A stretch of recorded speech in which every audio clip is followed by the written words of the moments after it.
الحمد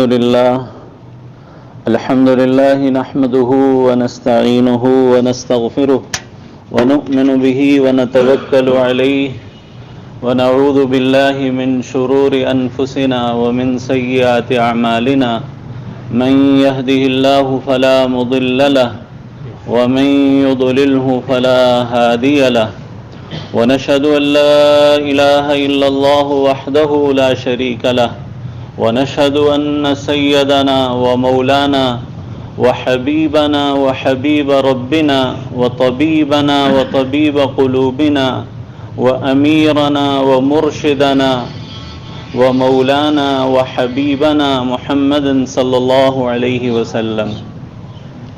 أما بعد فأعوذ بالله من الشيطان الرجيم. بسم الله الرحمن الرحيم. كل نفس ذائقة الموت. میرے بھائیوں، دوستوں اور بزرگوں، یہ کسی کا اس دنیا سے اٹھ جانا اور کسی کا اپنے اصل گھر کی طرف واپس لوٹ جانا، یہ ہمارے لیے بہت بڑا سبق ہوتا ہے. حضرت ابو درداء رضی اللہ تعالیٰ عنہ ایک مشہور صحابی ہیں، تشریف لے جا رہے تھے تو ایک جنازہ گزر رہا تھا. تو جب کسی کا جنازہ ہو، کسی کی فوتگی ہو، کوئی اعلان ہو، تو لوگ پوچھتے ہیں بھئی کون فوت ہو گیا، کون فوت ہو گیا، کس کا جنازہ ہے؟ تو حضرت ابو درداء رضی اللہ تعالیٰ عنہ سے کسی نے پوچھا کہ کس کا جنازہ جا رہا ہے؟ تو حضرت ابو درداء رضی اللہ تعالیٰ عنہ نے فرمایا تیرا جنازہ جا رہا ہے. فرمایا تیرا جنازہ جا رہا ہے، اور اگر تجھے یہ میری بات بری لگے تو پھر یوں سمجھ کہ میرا جنازہ جا رہا ہے. جس طریقے سے آج کسی کا انتقال ہوا ہے، کوئی اس دنیا سے گیا ہے، ایسے ہی ہمارا بھی جنازہ اٹھنا ہے. جیسے آج کسی اور کو نہلایا جا رہا ہے، ایک دن ایسے ہی مجھے بھی پھٹے پہ لٹا کے مجھے بھی نہلایا جائے گا، میری بھی یہی حالت ہونی ہے. جس طریقے سے آج 4 کندھوں پر اٹھا کر کسی کا جنازہ لے کر جایا جا رہا ہے، ایسے ہی ایک دن میرا بھی جنازہ میرے گھر سے اٹھے گا. یہ ہمارے گھر، یہ ہمارے کپڑے، یہ ہمارے مال و دولت، یہ ہمارے بینک بیلنس، یہ ہماری زمینیں، یہ ساری پڑی کی پڑی رہ جائیں گی. یہ کپڑے اوپر ہوں گے، یہ زمینیں اوپر ہوں گی، یہ مکان، یہ دکانیں، یہ پیسہ، یہ سب اوپر ہوگا اور ہم اس کے نیچے چلے جائیں گے. کچھ ساتھ لے کر نہیں جانا سوائے عمل کے، سوائے عمل کے، اور کچھ ہمارے ساتھ نہیں جانا. اور یہ جانے والے یہ بار بار ہمیں یہ یاد دہانی کرا رہے ہیں کہ جیسے میں چلا گیا ایسے تم بھی میرے پیچھے پیچھے آ رہے ہو. ہم میں سے ہر آدمی نے، کہتے ہیں جب موت کا فرشتہ آتا ہے اور آ کے روح جیسے روح نکلتی ہے تو لوگ رونا دھونا شروع کر دیتے ہیں. گھر میں بہن بھائی، رشتہ دار، عزیز و اقارب رونا دھونا شروع کر دیتے ہیں. تو موت کا فرشتہ تھوڑی دیر کے لیے دروازے پہ رکتا ہے اور وہ کہتا ہے ان رونے والوں سے کہ میں نے ساری دنیا میں تلاش کیا کہ اس بندے کا کوئی رزق باقی ہے، تو مجھے اس رزق کے کسی ٹکڑے پر اس کا نام لکھا ہوا نظر نہیں آیا. اس کا رزق جو تھا وہ یہ کھا چکا، پانی کا جو قطرہ تھا وہ پی چکا، رزق اپنا کھا چکا، اپنا وقت پورا کر چکا، اس لیے میں اسے لے کر جا رہا ہوں. جو اس کا رزق تھا وہ پورا کر لیا اس نے.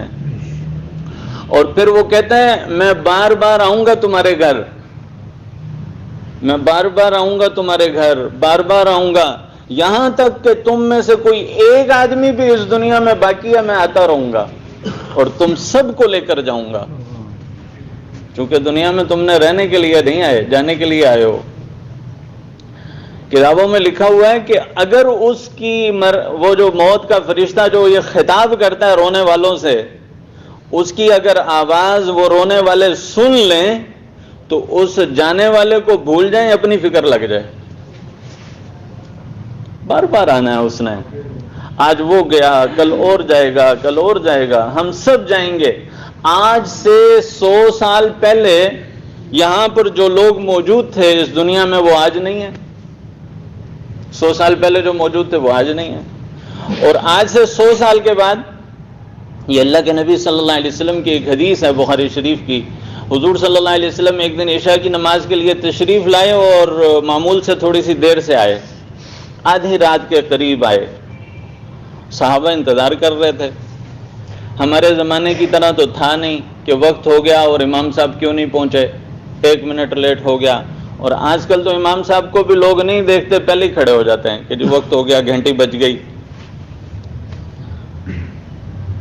تو سنت اور مسنون طریقہ یہ ہے کہ امام کو دیکھو، اور امام اگر پیچھے کی طرف سے آ رہے ہیں تو جس صف سے امام گزرے وہ والی صف کھڑی ہو، سب کھڑے نہ ہو، اور اگر امام کے لیے ایسا انتظام ہو کہ وہ سامنے کی طرف سے آ رہا ہے تو پھر سب کھڑے ہو جائیں۔ حضور اکرم صلی اللہ علیہ وسلم کی مسجد میں یہ انتظام تھا کہ سامنے کی طرف سے حضور تشریف لایا کرتے تھے، حضور کو دیکھ کر کھڑے ہوتے تھے۔ اگر حضور صلی اللہ علیہ وسلم تشریف نہیں لائے تو کوئی جا کے دروازہ نہیں بجاتا تھا، کوئی آواز نہیں دیتا تھا۔ ایک مرتبہ حضور صلی اللہ علیہ وسلم فجر کی نماز کے لیے تشریف لائے، اور اتنی دیر سے تشریف لائے کہ صحابہ کہتے ہیں کہ ہمیں لگا کہ آج سورج نکلتا ہے، نماز کا وقت جا رہا تھا لیکن کسی نے جا کے آواز نہیں دی۔ یہ ادب تھا، یہ احترام تھا کہ یا رسول اللہ جا رہا وقت۔ ہم جیسے جلد باز ہوتے تو شاید کوئی چلا جاتا۔ وہ اللہ کے نبی صلی اللہ علیہ وسلم تھے، اللہ کے نبی کی صحبت کے لیے بھی لوگ چھانٹے گئے تھے، وہ بیٹھے ہوئے ہیں۔ حضور صلی اللہ علیہ وسلم بالکل سورج نکلنے کی کچھ وقت پہلے تشریف لائے، روشنی ہو چکی تھی۔ تو حضور صلی اللہ علیہ وسلم نے نماز پڑھائی اور بعد میں ارشاد فرمایا کہ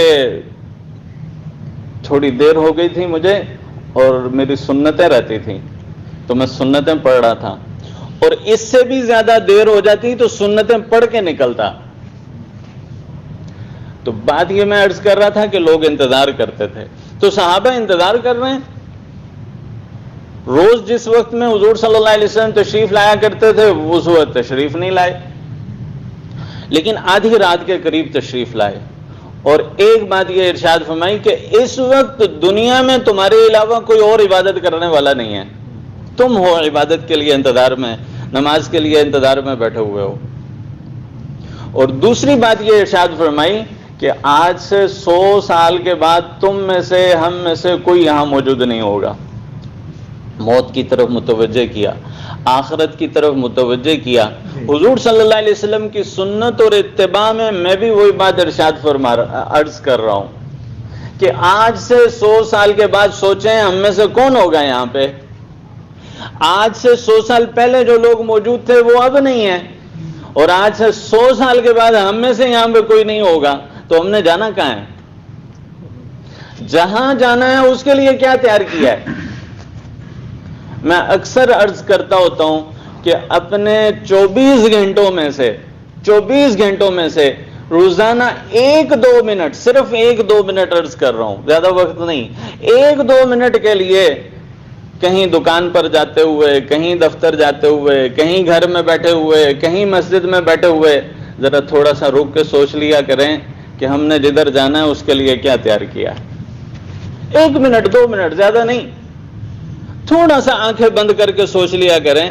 جیسے ہم یہ سوچتے ہیں کہ میرے بچوں کا کیا بنے گا، 10 سال کے بعد میرا کیا بنے گا، روزانہ دکان کو دیکھتے ہیں کہ اس کے اندر فلاں سیزن آنے والا ہے، فلاں موسم آنے والا ہے، اس کے لیے کپڑے پڑے ہیں کہ نہیں پڑے۔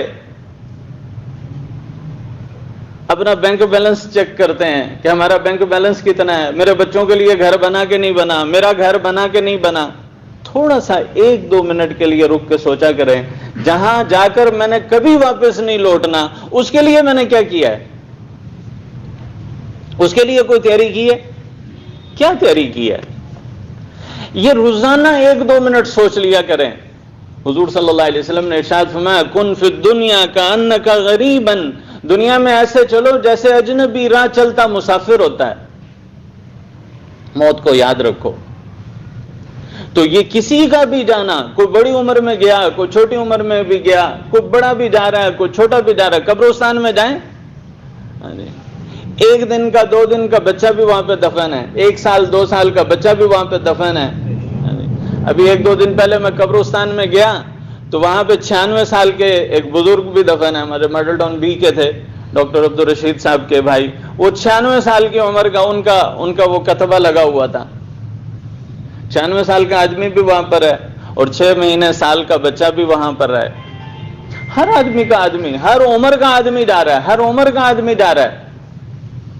تو بھائی اپنی تیاری کرو، روز سوچو، روز وقت نکالو، 2 منٹ 1 منٹ روز نکال کر تھوڑا سا سوچ لیں کہ جہاں جانا ہے اس کی کیا تیاری کی ہے. اور اگر کچھ تیاری نہیں ہے تو اللہ کا شکر ادا کریں، اگر اس کی تیاری نہیں تو فکر کریں. اللہ ہمیں توفیق عطا فرمائے. دوسری آخری بات عرض کرتا ہوں، جو چلا گیا ہے اس کے کچھ حقوق ہیں ہمارے اوپر، اولاد پر، رشتہ داروں پر، جاننے والوں پر. ایک تو زندگی میں اس کے حقوق ہوتے ہیں، ایک وہ جب اس دنیا سے چلا گیا تو اب اس کے کچھ حقوق ہیں. ایک حق یہ ہے، سب سے اہم اور سب سے پہلا حق یہ ہے کہ ہم ان کو اپنی دعاؤں میں یاد رکھیں. اللہ ان کی مغفرت فرما. حدیث میں آتا ہے، حضور صلی اللہ علیہ وسلم نے ارشاد فرمایا کہ جانے والے کو سب سے زیادہ فائدہ، جانے والے کو سب سے زیادہ فائدہ نیک صالح بیٹے کی مغفرت کی دعا سے ہوتا ہے. قرآن پاک ہم عام طور پہ ہمارا رسم و رواج ہے، ہم تسبیح پڑھ لیں گے، ہم گٹکیں پڑھ لیں گے، ہم قرآن پڑھ لیں گے، ان کے نام پر صدقہ کر دیں گے، یہ بھی اچھی باتیں ہیں، لیکن یہ بعد کی چیزیں ہیں. سب سے پہلی چیز جو حضور صلی اللہ علیہ وسلم نے حدیث میں ارشاد فرمائی کہ نیک صالح بیٹے کی مغفرت کی دعا اپنے ماں باپ کے لیے، اس کا سب سے زیادہ فائدہ ہوتا ہے.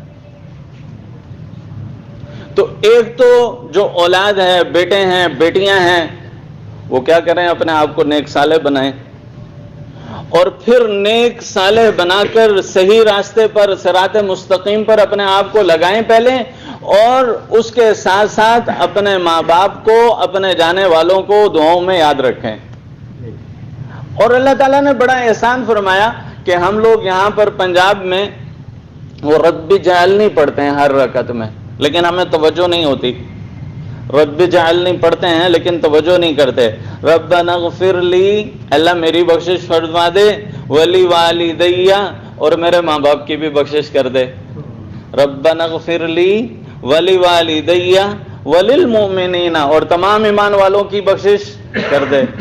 ہم یہ دعا کرتے ہیں لیکن ہمیں توجہ نہیں ہوتی، توجہ سے نہیں مانگتے. اور حدیث میں آتا ہے، حضور صلی اللہ علیہ وسلم نے ارشاد فرمایا اللہ تعالیٰ اس دعا کی طرف توجہ نہیں کرتے جو حضور قلب سے نہ ہو، جو توجہ دھیان سے دعا نہ کی جائے اس کی طرف اللہ تعالیٰ توجہ نہیں کرتے. ہم زبان سے دعا تو کر رہے ہوتے ہیں اپنے لیے، اپنے والدین کے لیے، لیکن توجہ نہیں ہوتی. تو توجہ کریں. نماز یعنی ہر نماز کی آخر میں جب ہم تشہد میں بیٹھتے ہیں تو اپنے لیے بھی دعا کر رہے ہوتے ہیں، اپنے والدین کے لیے بھی دعا کر رہے ہوتے ہیں، لیکن توجہ نہیں ہوتی. اور جب ہمیں اپنے والدین کے احسانات یاد آئیں، بے پناہ احسانات ہوتے ہیں، بے پناہ احسانات ہوتے ہیں، تو احسانات جب یاد آئیں ان کے لیے بخشش کی دعا کریں. اللہم اغفر لہو، اللہم اغفر لہا، اللہم اغفر لہم. یہ مختلف صیغے ہیں. اللہم اغفر لہو، اللہ ان کی بخشش فرما. اللہم اغفر لہا، اگر والدہ ہیں تو ان کے لیے دعا کریں اللہم اغفر لہا، اللہ ان کی بخشش فرما، ان کی مغفرت فرما. والدین دونوں ہیں، ماں اور باپ دونوں ہیں، تو اللہم اغفر لہم، اللہ ان کی بخشش فرما. تو یہ مختصر دعا ہے، اللہم اغفر لہم. اللہ ان کی عربی میں نہ آئے اردو میں پڑھیں. اردو میں نہیں بول سکتے، زبان سے نہیں بول سکتے، دل و دماغ سے ان کے لیے دعا کرتے رہیں. اللہ ان کی بخشش فرما، اللہ ان پر رحم فرما، اللہ ان کی نیکیوں کو قبول فرما، اللہ ان کی سیئات سے اور کمی کوتاہیوں سے اللہ تو درگزر فرما. دعا کرتے رہیں. اس کا سب سے زیادہ فائدہ ہوتا ہے. حدیث میں آتا ہے جب بیٹا، نیک صالح بیٹا اپنے ماں باپ کے لیے دعا کرتا ہے تو قبر میں پہاڑوں کے برابر اجر داخل کیا جاتا ہے. پہاڑوں کے برابر اجر داخل ہوتا ہے قبر میں، اور مردہ خوش ہو جاتا ہے، کھل جاتا ہے کہ ہیں میرے بیٹے نے، میری بیٹی نے مجھے تحفہ بھیجا ہے، دعائے مغفرت کی ہے. تو دعائے مغفرت میں یاد رکھیں، ان کے لیے دعا کرتے رہیں. دوسرے نمبر پہ مالی صدقہ. اور ہم مالی صدقہ سمجھتے ہیں بھائی اتنی دیگیں چڑھا دیں، کسی غریب کو ڈھونڈو، کسی یتیم کو ڈھونڈو، کسی بیوہ کو ڈھونڈو، کسی غریب بچی کو ڈھونڈو، اس کے جہیز کا انتظام کر دو، کسی بیمار کو ڈھونڈو، اس کے لیے دوائی کا انتظام کر دو۔ جتنا کوئی ضرورت مند ہوگا اور ہم اس کو صدقہ دیں گے، اس کا اتنا زیادہ فائدہ ہوگا۔ جو جتنا ضرورت مند ہوگا جب ہم اسے صدقہ دیں گے اپنے والدین کی طرف سے، اتنا زیادہ فائدہ ہوگا۔ اور کوشش کریں صدقۃ جاریہ، کوئی ایسا صدقہ کر دیں جو صدقہ جاریہ ہو۔ کہیں پر پانی کا انتظام کر دیں، پانی کی ضرورت ہے، یہ ہمارے پاس چولستان کے علاقے میں پانی کی ضرورت ہوتی ہے، نلکوں کی ضرورت ہوتی ہے، وہاں پہ کہیں جگہ نلکے کا انتظام کروا دیں، کہیں پر کنویں کا انتظام کروا دیں، چلتا رہے۔ کہیں مسجد مدرسے میں حصہ ڈال دیں، کسی طالب علم کو کتابوں کی ضرورت ہے اس کو کتابیں لے دیں۔ تو اس طرح کے مالی صدقہ دوسرے نمبر پر مالی صدقے کا فائدہ ہوتا ہے، اور تیسرے نمبر پر بدنی عبادات، قرآن پاک پڑھیں، ذکر کریں، تلاوت کریں، یہ تیسرے نمبر کی چیز ہے۔ لیکن ہمارے ماحول میں عام طور پر یہ تیسرے نمبر کی چیز ہے، یہ پہلے نمبر پہ ہے۔ پھر اس سے فارغ ہوتے ہیں تو پھر مالی صدقے کی طرف متوجہ ہوتے ہیں، اور مالی صدقہ عام طور پر اس میں نمود و نمائش زیادہ ہوتی ہے، رسم و رواج زیادہ ہوتا ہے، غریبوں کو نہیں ڈھونڈا جاتا، ضرورت مندوں کو نہیں ڈھونڈا جاتا، رشتہ داروں میں ڈھونڈیں، ارد گرد میں ڈھونڈیں، ضرورت مندوں کو ڈھونڈ ڈھونڈ کے ان تک پہنچائیں پیسہ، صدقہ۔ اور بھائی ایک حق جانے والوں کا یہ ہے کہ ان کی وجہ سے جو رشتے تھے ان رشتوں کو قائم رکھیں۔ پھپھو، خالہ، جو رشتے ان کی وجہ سے بنے تھے، ان کی وجہ سے قائم ہوئے تھے، ان کے رشتوں کا خیال کریں، ان کے دوستوں کا خیال کریں۔ حضرت عبداللہ ابن عمر رضی اللہ تعالیٰ عنہ مکہ مکرمہ کے محدث اور مفسر تھے، تشریف لے جا رہے تھے، ساتھ میں کوئی شاگرد بھی تھا، تو ایک دیہاتی آدمی، بدوی آدمی، اور اس کے یعنی پھٹے پرانے کپڑے، سادہ سا آدمی وہ آ رہا۔ حضرت عبداللہ ابن عمر رضی اللہ عنہ اس سے بڑے اعزاز و احترام سے ملے، غور سے سنیے گا یہ واقعہ، اس سے ملے، اور ملنے کے بعد اپنے سر کا عمامہ، یہ بڑے اعزاز کی بات ہوتی ہے، اپنے سر سے عمامہ اتار کر اس پھٹے پرانے کپڑے والے اور اس دیہاتی کے سر پہ رکھ دیا، اس کا اکرام کیا، اپنے سر سے کپڑا اتار دیا۔ پھر جس سواری پر، خچر پر سوار تھے، اس سے نیچے اتر کر وہ خچر بھی اس کو دے دیا۔ تو جو ساتھ شاگرد تھا اس نے کہا آپ نے اس کو پیسے دے دیے تھے یہ کافی تھا، پھر خچر دے دیا تھا یہ کافی تھا، آپ نے اپنے سر سے عمامہ، پگڑی اور دستار اتار کے اس کے سر پہ رکھ دی۔ تو حضرت عبداللہ ابن عمر رضی اللہ تعالیٰ عنہ نے ایک جواب دیا، غور سے سننے کے قابل ہے وہ جواب۔ کیا فرمایا؟ فرمایا اس کا باپ میرے باپ کا دوست تھا۔ کتنا دور کا رشتہ تھا؟ اس کا باپ، اس کا والد میرے والد کا دوست تھا، اس وجہ سے میں نے اس کا اکرام کیا ہے۔ تو جو والد کے براہ راست دوست ہیں، جو والدہ کے براہ راست دوست ہیں، حضرت حضور صلی اللہ علیہ وسلم کے بارے میں آتے ہیں، حضور صلی اللہ علیہ وسلم گھر میں کوئی چیز پکاتے یا کوئی چیز گھر میں آتی تو حضرت خدیجہ رضی اللہ تعالیٰ عنہ کی جو سہیلیاں تھیں ان کو بھجواتے کہ یہ خدیجہ کی دوست سہیلیاں تھیں، ان کی طرف بھیجو۔ حضور صلی اللہ علیہ وسلم اپنی بیوی کی جو سہیلیاں تھیں ان کا خیال کیا کرتے تھے۔ تو ہم اپنی والدہ، ہمارے والد ہیں، ہماری والدہ ہیں، ہمارے جو بھی رشتہ دار ہیں، ان کے دوستوں کا خیال کریں۔ تو جب دوستوں کا خیال کرنے کا ضرورت ہے تو ان کے بہن بھائیوں، ان کے جو رشتہ دار ہیں، بیٹے ہیں، بیٹیاں ہیں، جو قریبی رشتہ دار ہیں، ان کا بھی خیال کریں۔ اس سے ان کو خوشی ہوتی ہے، جانے والوں کو خوشی ہوتی ہے۔ اللہ تعالی ہم سب کو توفیق عطا فرمائے۔ سبح هلل یا اللہ یا اللہ احیا